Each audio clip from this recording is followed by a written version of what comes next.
Alright, well let's go through the tea party, the question mark, and everything else that we have to go through to see everything else. Like, what about Toya and Ikuko?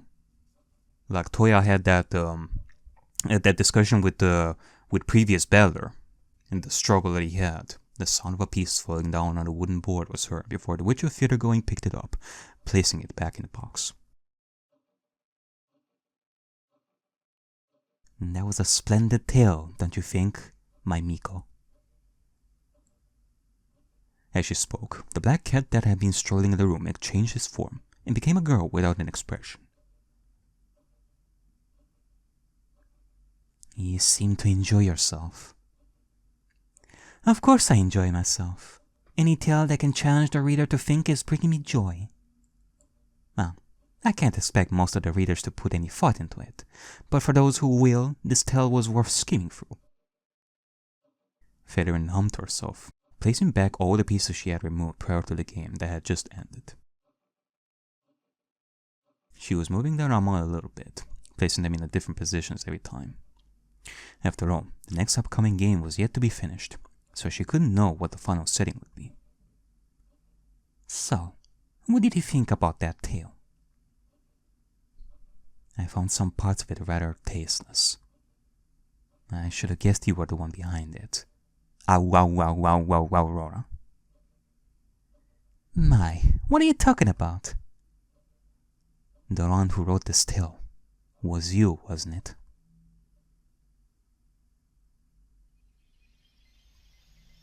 Federin smiled.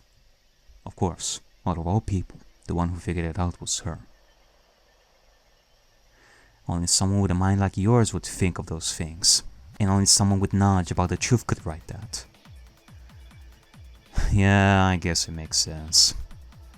It could very well be possible that it was Ikuko who has written this, for Toya to read this specifically, to possibly confront his past self if possible. To confront the idea of his past self battler being the culprit. How would he feel about it? Kind of risky, but I don't know, I guess in Ikuko's eyes probably was necessary. In similar fashion to Toya meeting Angie at the end of episode 4, like episode 8, he had to do that. He had to do that. However, making Battler look like the culprit sure was a very direct attack against him. Yeah, indeed. Even then, it seems like his mind is still too weak for it. I overestimated him. He's still incapable of facing that beast. That was not a single beast. You really are tasteless. Bringing in such a piece as Fruit of Aegidius, a piece so similar, yet so different to him, was the crueler act. I think putting a mirror in front of him and forcing him to face every regret and fear he had would have been easier. And he wasn't just that, I believe. Even on the board, a piece cannot act against its character. Fruit of Aegidius was just a perfect piece to place on the board in order to watch a different tale unfold. Was Battler really the culprit of that tale? Of course he wasn't. Besides, all the people who were murdered before midnight of October 5th were killed by the same person. Ah, so Battler really went easy on them after all. What a shame. Yeah, it was a very similar tale in Battle's eyes, in similar fashion to the other tales that she wrote, so there was nothing different to how she written the game board. It's the inclusion of Fruit of Aegidius that was different, although it did end in similar fashion, it seems. Some of the claims you piece brought up could also be easily denied. For example, Rosa and Maria were not pierced by the fence. That will leave the mystery behind the fourth hole. Why would she play like this? If I were her, I would use anything in my power to crush my enemies so they can't stand up. Beatrice was in a situation she had never been in before. Her game had already begun, and she had already started making her moves. However, something even she could not have predicted happened on her board. Even the Endless Witch didn't think a new piece would join her board that late. Does it mean this game has different behavior from the other games? The Witch has no motive to kill people when a new potential detective shows on the board. Of course, it was never specified whether Regius was a detective or not, but you could definitely say he was a fitting candidate. He was definitely less embarrassing than Erika, if not for his act at the end of the game. Well, Erika did have her breakdowns though, let's not forget. Indeed, he was very capable, but hard to control. There is no such thing as a perfect piece after all. How lucky for you. Now you can return to the 6th game and embrace Erika's loyalty again. Ugh. That's the face that she does. Like, ugh. That girl, I swear. Baron only sat down, still looking irritated. So, who's the culprit for this game? If the witch has no motive to kill, why would anything happen in the first place? Beatrice wants to be understood by a specific person. However, she is also a gambler. By the time Fruit over Geos joined, Beatrice had already placed her bet and was no longer in a position to back off. I wonder what outcome she hoped this game to have. You're no less of a gambler than her. You're as tasteless as ever. I gave a new piece a chance to shine. Without me, that piece would be forgotten and lost forever in the sea of kakeras. If you ask me, I think I'm very generous. He brought him only to tear him to pieces right after. I can't be surprised though. I would have done just the same. Isn't it the same fate for that girl anyway? You're not the type to play favorites. When I love someone, I just want to break them more. That's just another thing I learned from you. Oh, if that's how it is, I can't wait to see how you can keep surprising me in the future. You really do hate losing after all. That's right. Even that part is yet another thing I learned from you.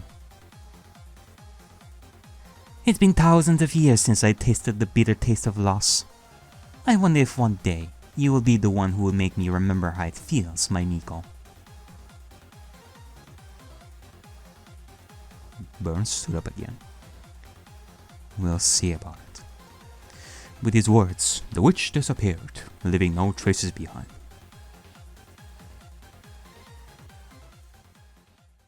Living in a Photoshop dissolve effect. Well, not in this, at least in the PS3 sprite version. In this is just a simple, like, transparent transition. Purgatory of the Golden Witch. Ikuko was seated by the desk, tracing the letters over the cover of the book. She and Toya never finished reading the last chapter. His headaches became unbearable, and they decided to stop. He went to bed as soon as they stopped, without any further conversation with Ikuko. Okay. The moon had already been high in the sky when Ikuko left her study, passing by Toya's room. The man was already in a deep sleep. As Ikuko came in, the black cat who had been resting by his side immediately stood up and ran out of the room, making her follow with its eyes for a brief moment. There was a tiny frown on Toya's face. His sleep wasn't peaceful tonight either. Was he tormented by his past again? However, when his face was like this, there was no doubt that the person within that body was still Hachizo Toya. Ikuko stood by her side, gently touching his hair. I wanted to see your honest reaction to something I wrote, when you don't know I'm the person behind it. I went overboard. I apologize. She whispered it gently as she backed away, exiting the room. Plumbum fluere di. It was a tasteless riddle. Plumbum's symbol is PB. Fluide's symbol is F. PBFD, or Psittacin, beak and feather disease. Oh, okay. I guess that's where it comes from. A known disease that causes a bird to lose its own feathers. It is known that birds are prone to pluck their own feathers when stressed. A rare act of self-destruction and harm done to oneself. Whoa! However, this disease was simply destroying it from the inside. Okay, so it's a disease.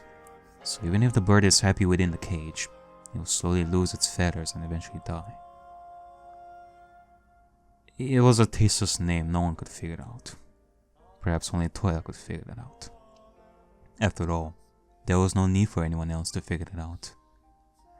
Perhaps even she was afraid he'd figure it out. It was quite a bold move, not gonna lie. The first time I gave you something I'd written to read, I never expected you to react so kindly. Your feedback was always so full of love, gentle, and compassionate. I couldn't help but wonder if you were just being too kind to me. I couldn't wonder if you're just too soft to hurt my feelings. That's why I wonder if I could make you feel something even if you didn't know I was the one behind it. I wanted to see if I could make you feel something with my works. It was too early. You're not ready to deal with the demons of your past yet, nor the demons of the future. Not yet, but eventually he will. Ikuko leaned against the side of the door, sighing. Who would win in this struggle? Will Hachiro Toei eventually die and submit to his own monsters? Or will he be able to struggle and move on? That itself was a mystery. It was something only time would tell. It truly was a duet that only existed within the man. A distorted melody died in red, and all she could do was listen.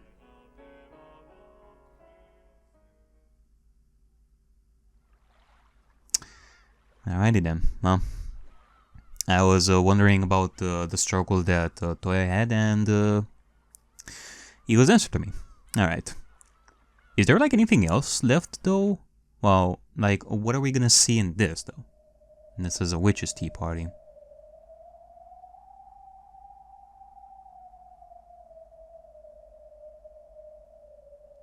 He was in that place again.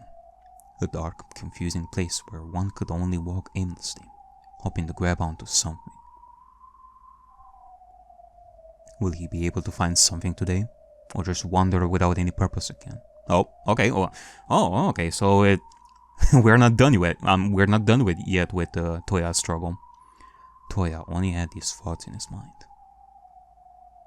Are we actually gonna get like a resolution to this here?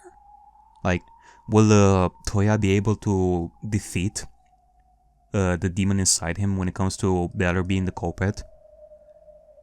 Well, that would be actually pretty interesting because, you know, we had the story of Toya and dealing with the past and trying to figure out his past while also meeting Angie, which would be like a good resolution to that story. But the idea of Beller being the culprit and Toya struggling with that kind of fear specifically, that was never mentioned in the story as far as I know. And I guess Uminetta thought the same way, reason why they wanted to write this kind of side of the story that was never discussed in the main story. And it's pretty awesome. But, like, I wonder if this is actually something that's gonna be that Toya is going to be able to defeat here. Unlike last time, this time his head was clear. If that's going to be the case, it didn't hurt at all, and he could give some thought to his surroundings. While he used to describe it as a dark fog, it was more like an endless deep sea. Sometimes he could see some far lights, but he knew they were far beyond his reach, like some kind of a setting, rather than something reachable. Actually, now that I'm thinking about it, isn't this like a PS3 background? Like, it's definitely not a, it's definitely not a Ryukishi kind of background with a filter on. It kind of feels new. Like, the endless sea of fragments. I feel like I remember this. He kept walking in that endless white sea, looking up at where the sky should be. If this is inside his head, why does it always feel so grounded? Unless this kind of background never existed in the original work of Ryukishi with the original background, so Uminetta decided to use this. Isn't there so much space here? Okay, there we go. Now we have like a Ryukishi background. Suddenly he could spot something. It was a mirror. Toya approached the mirror, looking at his reflection. As he did, the tired man was looking back at him.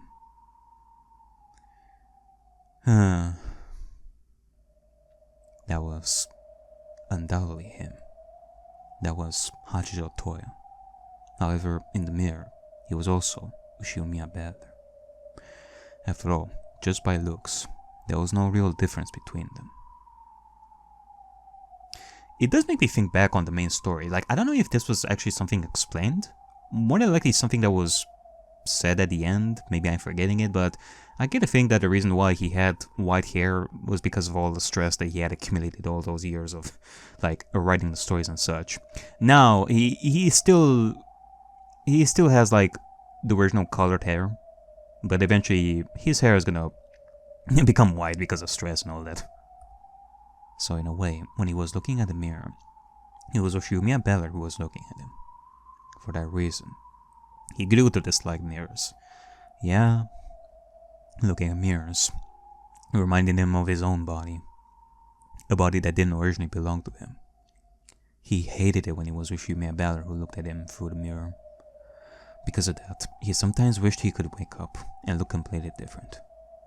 He wanted to look like Hachijo Toya, and not like Ushiomiya Beller. But who was Hachijo Toya? His expression grew resentful, and Ushiomiya Beller in the mirror gave him the same expression. As it did, Toya immediately looked away, unable to bear the expression of his own face. He only shut his eyes slightly, taking long, deep breaths. When he faced the mirror again, he was no longer there. Instead, someone was standing there. Oh, Black Beller! Have you calmed down at last? It's not like screaming and crying will help me. You're not going to leave anytime soon, are you? Heh, you're like a completely different person from that person a little while ago. Don't say it like that. Did I touch a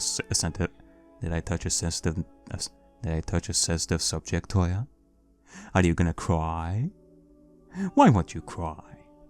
Cry like a little baby, like you used to. Better. Okay.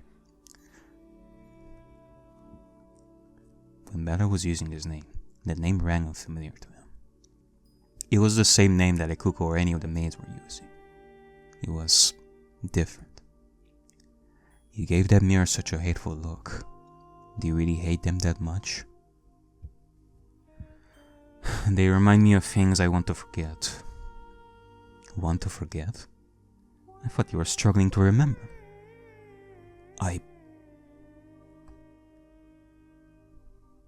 Toya looked away, but Better walked to a table that was suddenly in that endless space, sitting on one of the chairs. You really ended up so similar to her. How ironic. Her. I guess you don't remember these parts yet. Toya gave him a frown, but sat down regardless, sinking his seat. I guess you find it funny after all. You know everything, but you won't tell me just yet. Even if I were to tell you, would you believe me? After all, this me is the me who feeds on theories where Beller is the culprit. Listening to my words as the truth equals acknowledging us as the culprit. Toya shut his eyes. He wanted to run away, but decided not to do so. Come on, Toya. Face your fears. Meanwhile, Balder leaned closer, an amused expression on his face. So, how's your forgery going? Huh? You're writing one right now. How is it going? Why are you even asking? You definitely know how it's going. You're always watching, aren't you? I'm just being polite, don't you think? Balder gave him an unpleasant smile, which only made Toya flinch. It's going fine, but I'm still not sure about the victims of the first Twilight. Balder participates in a trial, and now he has to sacrifice someone. Oh, how interesting. So Balder has to kill someone as part of the trial. That's definitely something hard to write. Just make him kill his peace self then. That would save you that struggle, don't you think?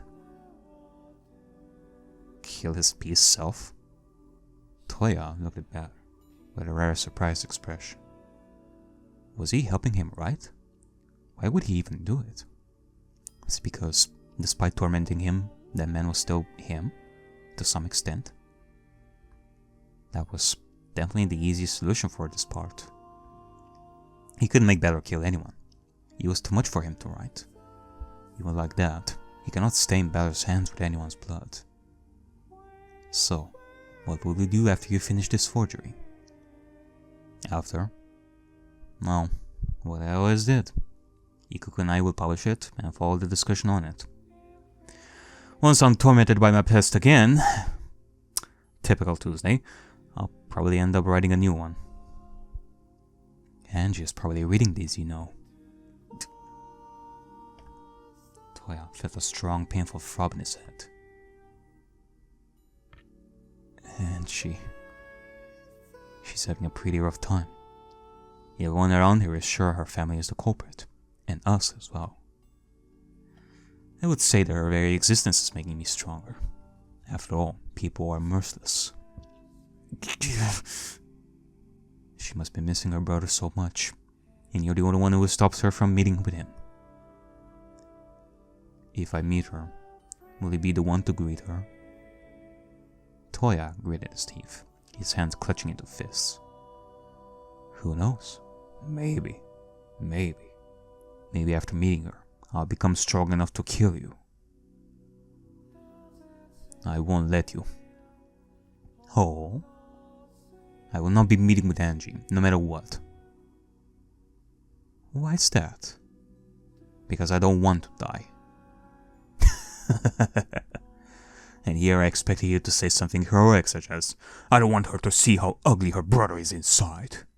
But I guess you're selfish to the core, Hachiro Toya. Be quiet. It's the most natural thing, isn't it? However, as long as you're alive, I am alive as well. As long as you live, there's a chance that one day I will kill you. That's right. That's why I must do what I can to stay alive. Huh. How ironic. You sounded just like that food over GS just now. But can you really keep it up? Do you really want to stay alive, living the rest of your life like this? Toya covered his head with his arms, closing his eyes. That was too much to handle.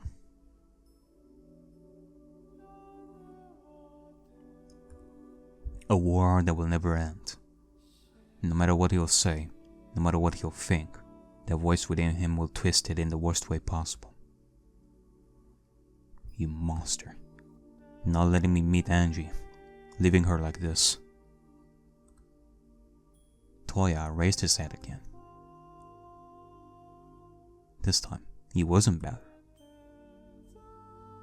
He was Balder. The OG Balder. That's right. He's probably in there too. The innocent Balder.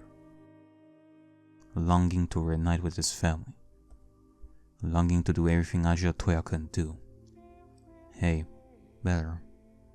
Will you try to kill me too? And that Balder didn't answer. But even though his expression was significantly softer than the other Balder, Toya still found him scary. He was getting crowded. So crowded. Story of my life. I know how that feels. Like having multiple personalities of yourself and talking to one another. Hey, which one of you is the real battle? Answer me. Please tell me. Which one of you is real? Are you the real Ushimiya Battler? Or is it the other one? I won't know if you won't tell me. Please! Toya kept yelling at the figure in front of him endlessly, despite getting no answer. And then he stood up abruptly. And as soon as he did, the table, the chairs, as well as Battler himself, disappeared as if they were never there. Toya was about to walk forward, but something was stopping him. He couldn't see it, but he felt like a bunch of hands were holding his legs down.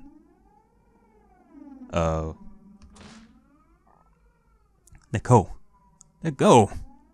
Toya leaned forward, trying to kick the invisible hands away. As it did, something kicked him down, hovering above him. It was Ushimiya Battler. Let go. Don't kill me. Don't kill me. Ushimiya Battler's hands closed on his neck and started tightening. No. No. Let me go. Let me go. Don't kill me. Let me go. Let me go. The hands tightened more. He couldn't breathe.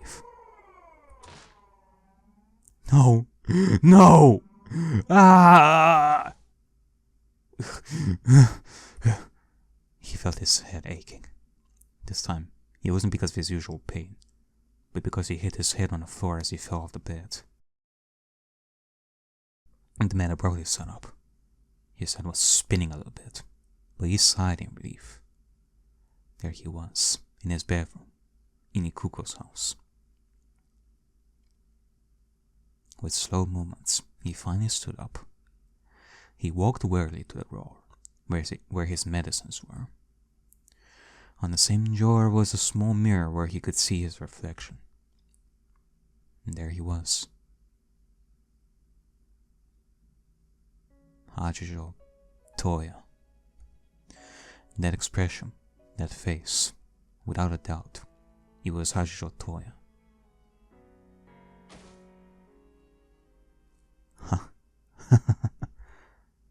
Toya dropped to his knees by the drawer, feeling tears going down his face. So, he survived another day. He wasn't killed yet.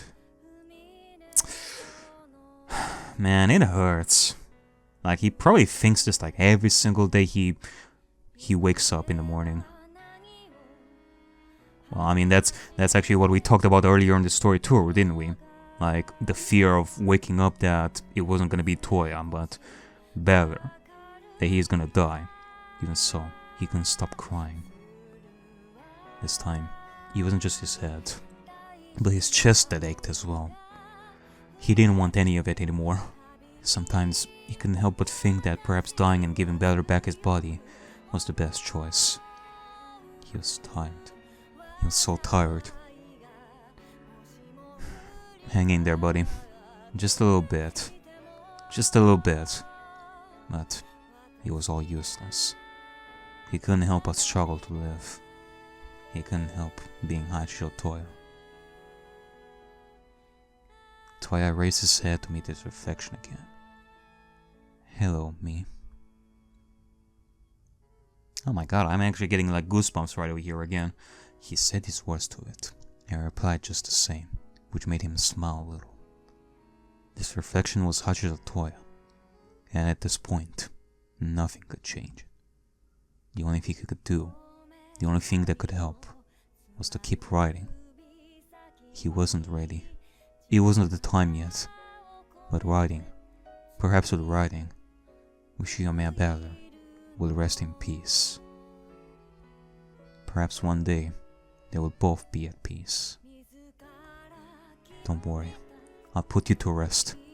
You're suffering as well, right? Toya mumbled to his tired reflection, which returned the same sad smile he had.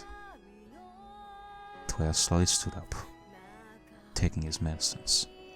After drinking water and washing his face, he finally settled back into bed, staring at the ceiling one last time.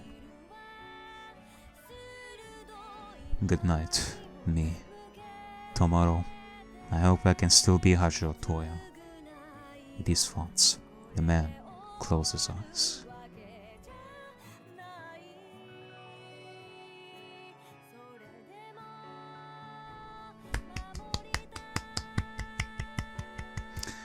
Absolutely lovely. Thank you, Uminetta, for writing this forgery. You'll surely be remembered by many Umineko fans who have read this, including me.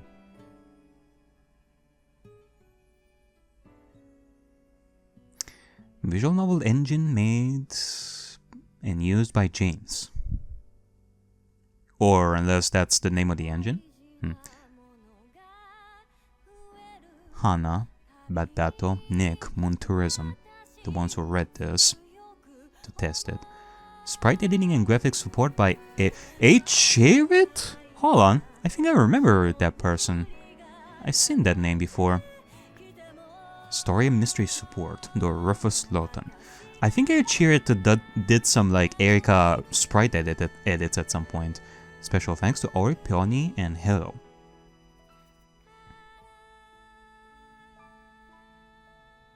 And you. Oh, shucks. Thank you. But this isn't going to be the end yet, because we still have some postscript, and I think there was something else. Let's see. About. Now, we already read this. Extras. Yeah, we have the postscript and Why Ryu. Alright, well, let's see. Some words from Uminetta after the forgery. Hello, my name is Uminetta. Hi. If you're reading these lines, it means you've reached the end of my forgery. Thank you so much for reading. Did you enjoy it? Did it make you think? Definitely. Did it make you feel something? If I made you feel even just a little that you're back home, then I'm satisfied. I actually felt like home.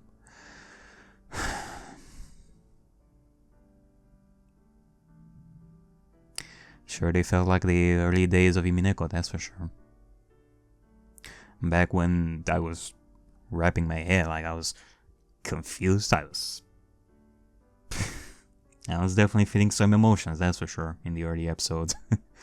Like the confusion, the anger, the sadness of those early days, that's for sure. And remembering like the answer arc chapters as well in the process.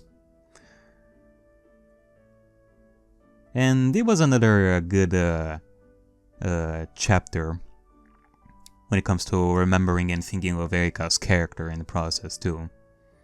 Like, making me think, what would it be like if Erika had like a brother too? Even better, like a brother who was like the only one who was like an emotional support for Erika.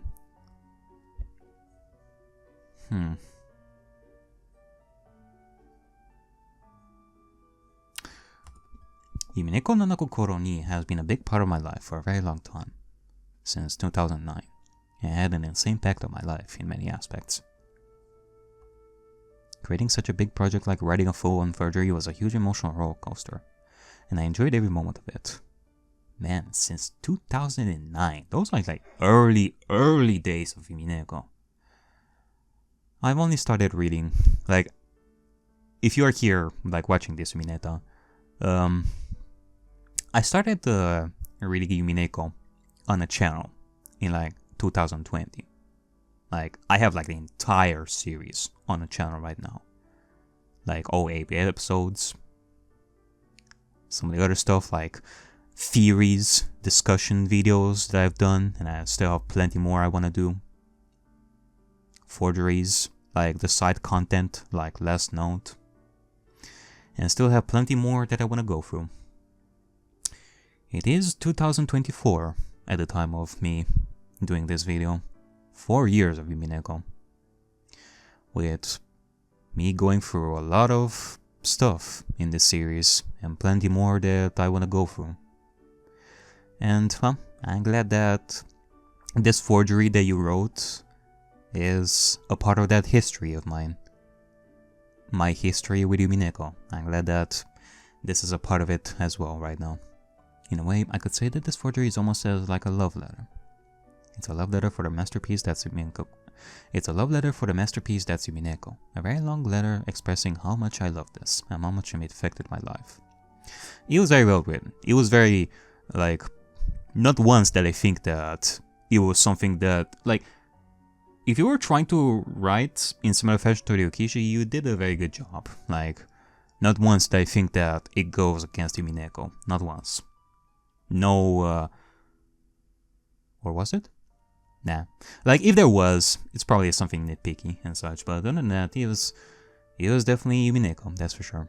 It's a love letter for Ariakey, who put so much effort and love into his story, and my way to write him back. It's just as much love. And it's also a love letter for you, my dear Umineko fandom. The Umineko fandom has been my home for over a decade by now, and it's a place that makes me feel belonged. I think it's belonged. I don't know, loved, and a place to share my love for this. I met some incredible people, and I cannot see my life without Umineko or the people I met thanks to it. While I wasn't really a fanfiction writer in the past, I've been role-playing Umineko in many different places for many years. Pardon me, folks, there's some construction going on in the background. Hopefully that's not going to be picked up that much, and it helped me a lot. And it helped me meet a lot of great people as well. When Virgilius popped up, I decided to ironically make him my favorite, and ended up inserting him into one of my Umineko roleplays. Developing some original stuff for him was probably the first thing that made it get out of control. I also created some mini idea and mystery for that roleplay. After I shared it in my WTC server, to my surprise, people didn't think it was cringy, but actually thought it was pretty cool. Things led to another, and people encouraged me to actually write a big, serious forgery.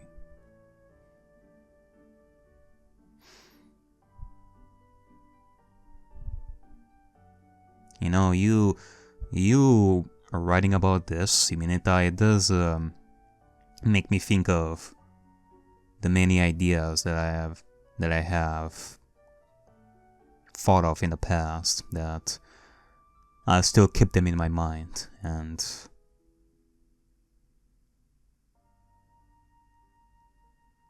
I guess in similar fashion to you, I do have something in mind that I want to do in the future, which I hope that one day I'll be able to achieve for the Umineko fandom, that's for sure. Hopefully I'll be able to do what I want to do in the future. That was when my journey had begun. The first part of this project was encouraged by a person named James, who offered to make an actual VN version of it. Okay, so it's not the engine. I don't know why I thought that was the name of an engine. Now that I'm thinking about it, it did say they was made in RenPy. I do know the engine, so yeah. So it was James. They were in charge of creating the visual novel version of it for a long time, but eventually we decided to part ways, and I continued the project by myself. I'm very thankful to them, and this project could never exist without them. So even if it didn't end in the best possible way, I am grateful and happy to have met them.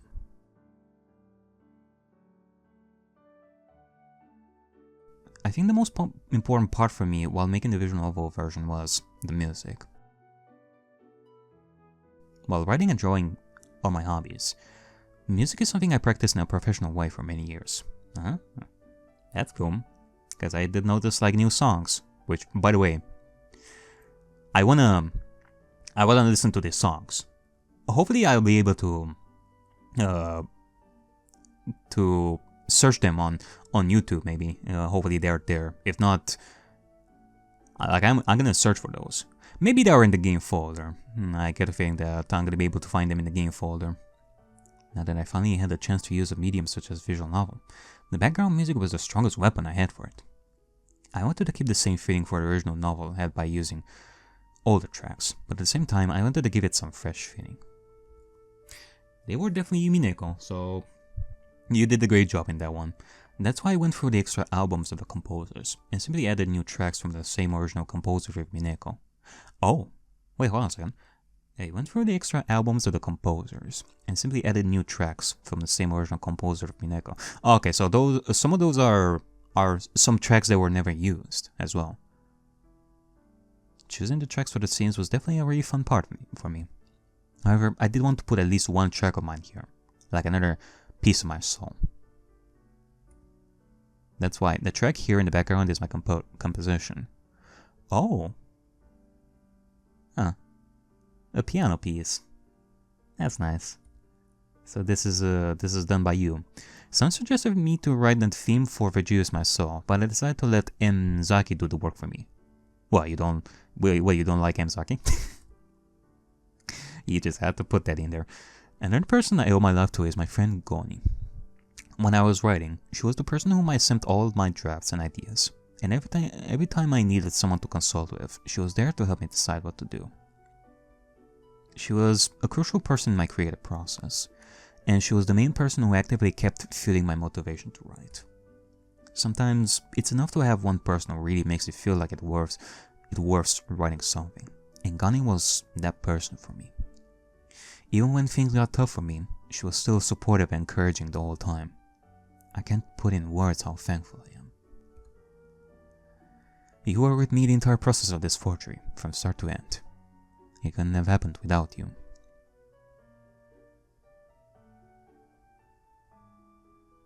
Yeah. I also had incredible creators and people to help me. The first one is Archie, who was in charge of helping me create and edit many of the special sprites done for this forgery.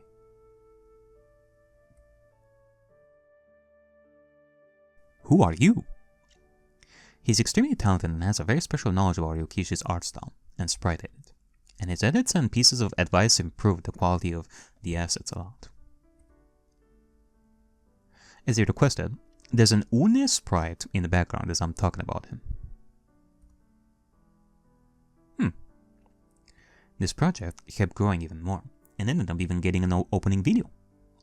At first, my dear talented friend, CA's C-Sketch, gave it a try, and after having some technical problems with it, my other talented friend, Nyato, took this project upon her, and created a magnificent opening video for this forgery, which made this feel even more like a real chapter made by Ryukishi. Indeed. Thank you so much, Nyato. Still can't stop watching the opening. Can't put in words how much I feel like it proved the quality and feeling of this forgery. Wait, so I want to ask, like, when did you... Like, the writing process of this must have taken, like, years. Like, in what year did you decide, okay, you know what, I'm gonna start writing a forgery with Virgilius?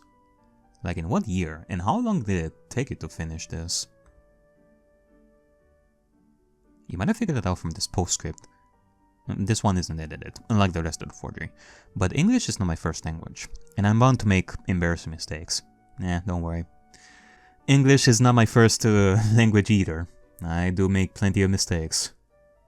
Like, sometimes I even, like, there are days where...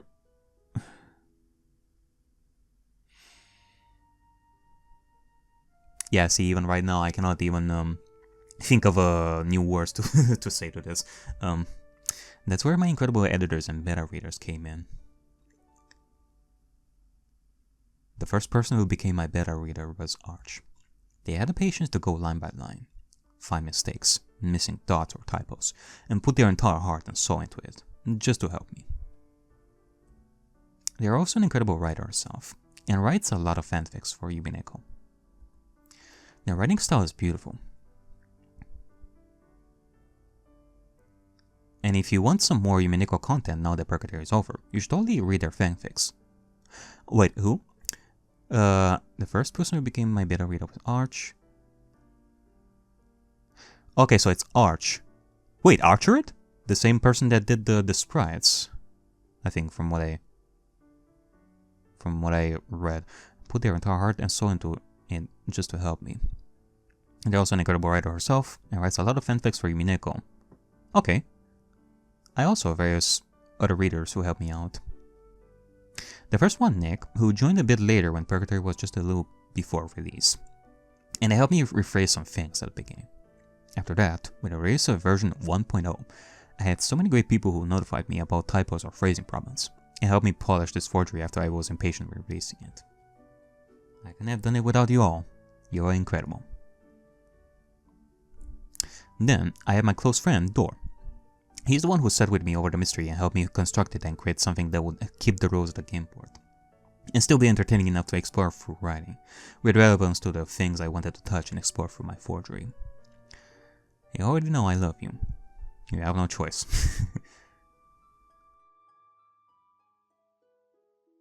I also owe a lot from my friends Ophir and Hello, who took a big part of it in my Virgilius brain rot, and fueled me far enough to decide and dedicate a whole forgery just for his existence.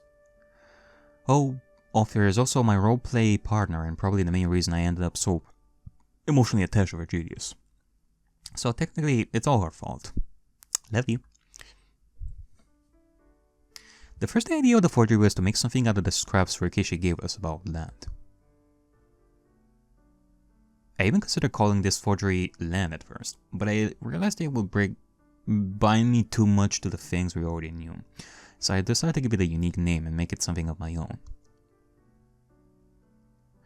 Actually, now that I'm thinking about it, did Ryukishi actually leave like any scraps of like beta scripts of what he originally wanted to write?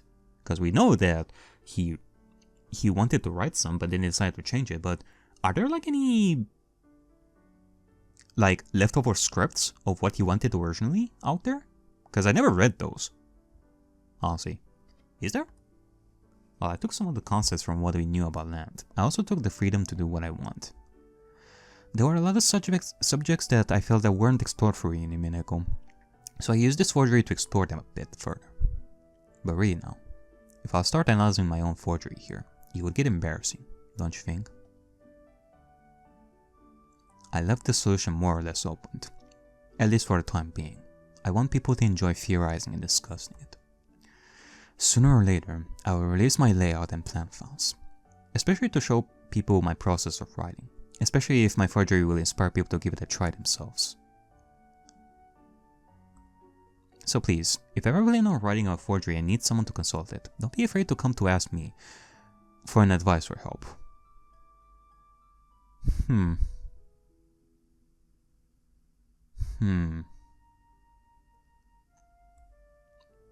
I'll be more than happy to help.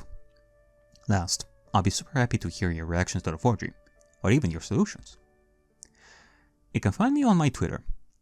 At Uminetta _.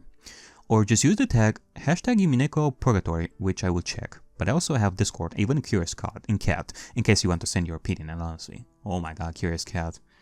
I remember using that for a little bit. But yeah. That and the #Umineko Purgatory, yep. I hadn't planned to do that. Cause like I'm doing these recording sessions like way early. Like you guys are gonna see these episodes in September, but I'm actually doing these in July. way earlier. By all means, please let me know what you think. You mean the world for me. For now, I'll probably take a break from writing, although I already have an idea for a joint forgery with a friend. Well, you didn't hear it from me. Shh. Who knows? Maybe one day I'll make that Virgilius dating sim you all want. Or the secret Virgibato sexy in DLC. Oh, fuck yeah.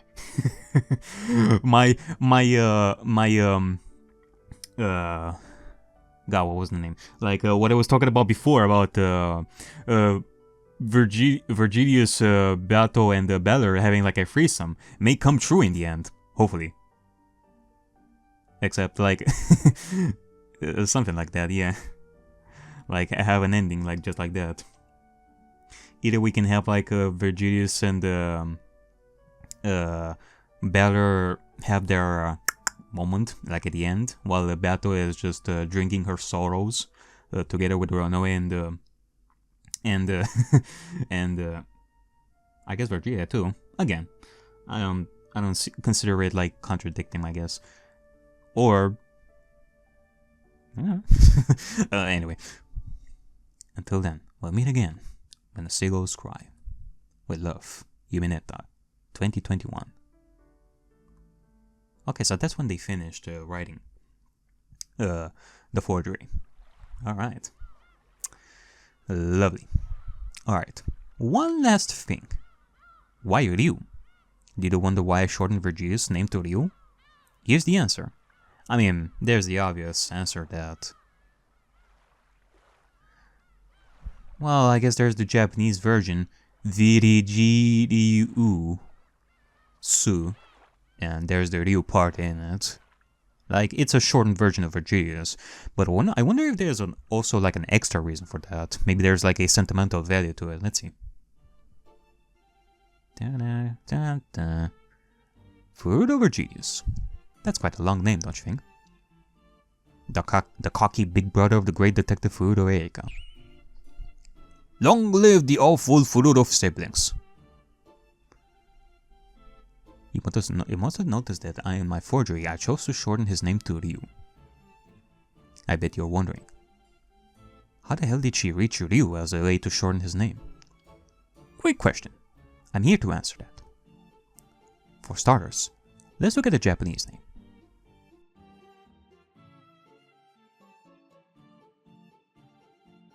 The name Virgilius is written in Japanese as Werujiriasu. Not to be confused with the ancient Roman poet, Werujiriusu. It's a little hard to notice, but while the Umineko one ends with Asu, the ancient one ends with Usu. We're going to keep this part in mind. Do you think he got the haircut from him? I guess a little bit. Back in last note, Beto notes that if he'd appeared on stage, she would have called him Will, because that would be the shortened version in katakana. Although technically in Japanese it's well and not Will. But that's even more ridiculous if you ask me. Just like Bird notes right after, having two Wills would be confusing.